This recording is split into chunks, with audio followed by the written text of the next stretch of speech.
entering into week 2, we start off wondering, is it possible to be both happy and sad at the same time?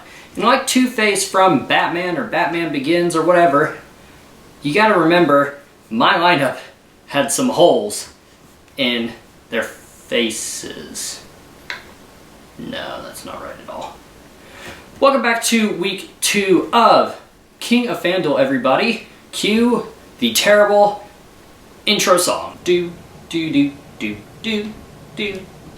Who's the king of FanDuel? This week we learned a lot of things about the NFL and the players involved. We learned that the Dolphins still suck. We learned that the Steelers are nothing without Antonio Brown. And we learned that, quite obviously, any team who comes up against the Dolphins is guaranteed to win. There are rumors, of course, out now that a lot of the players of the Broncos, or at least a few, are reaching out to their agents wanting out of Miami. Unsurprising, of course, you want to go somewhere that's not going to go 0-16 like the Browns did a couple of seasons ago.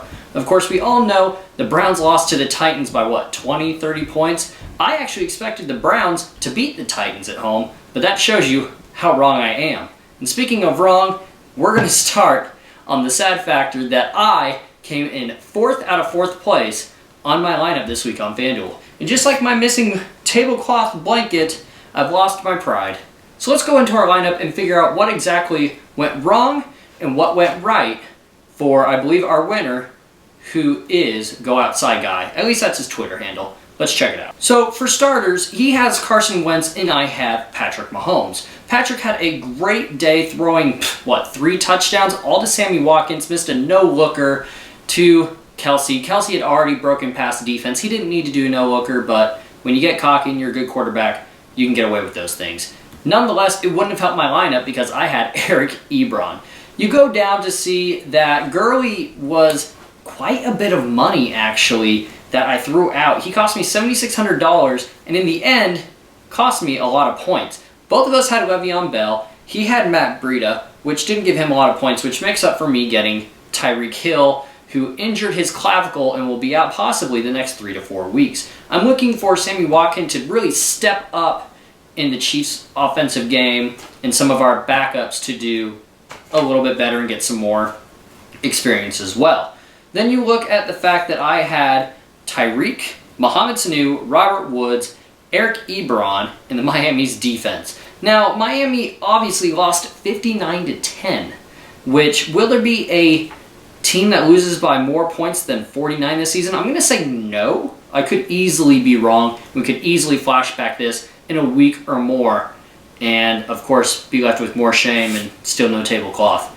But you look at his team with Dalvin Cook, Evan Ingram, T.Y. Hilton, Alshon Jeffrey, and Kenny Galloway, who all basically got 12 or more points, many of them going over 20 points. That really secured him the win this week, and he is this week's King of FanDuel. He doesn't get a crown or anything, but I will place a tiny little crown on his head right over here behind my shoulder. For starters, I had James Conner in as my MVP in a 5-player game that I was playing. I placed 65th out of 100 people, which means I lost my $5 double up. But that's alright because as we went on throughout our day, my noon contest went really bad, and then we hit a spike. And I had a contest at the 4 p.m. time slot that I was winning like $75 on at one point. I was in the top 10 to 20 players for a very long time, from the second all the way to about the 3rd, almost 4th quarter.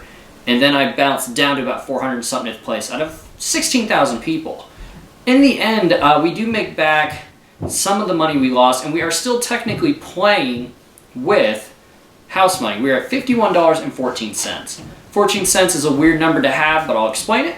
All I did was enter a lineup I believed would have gotten 100 or more points.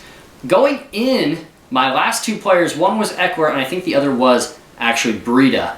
And Breida did not perform, as we discussed, only having like 3.7 points, not getting a lot of carries. I believe Freeman really stole that game from him, if I remember the right guy.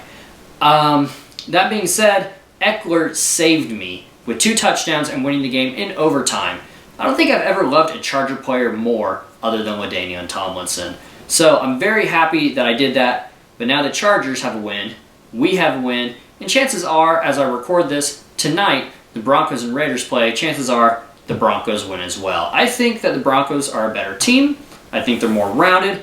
You can't go through the Antonio Brown drama and win. So it is Thursday now, and Monday night's entry didn't go that well. I didn't win anything, but I didn't lose by a lot either. I'm not really going to show any stats or any players or anything, but that's how I did. It is Thursday now. I've figured out my lineup for this weekend because the video for this that you guys are watching now does go out tomorrow.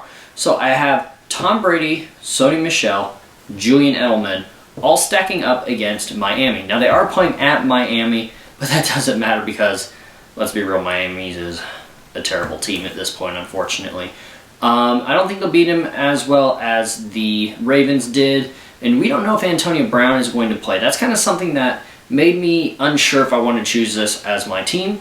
I've also chosen, I believe it's Josh Jacobs from Oakland to come up against Kansas City. I think we're still a team that allows a lot of rushing yards, so I'm going to put that in. I did weave out, however, that I put Josh Gordon into the lineup as well with Tom Brady. Cooper Kupp is in as a cheap pick. It is New Orleans Saints against the LA Rams. I think that'll be a hopefully higher scoring game. The Saints did good in week 1. The Rams not so much. Not a lot of points off of that, which cost me a couple of contests. Evan Ingram against Buffalo. Kamara as well against the Rams.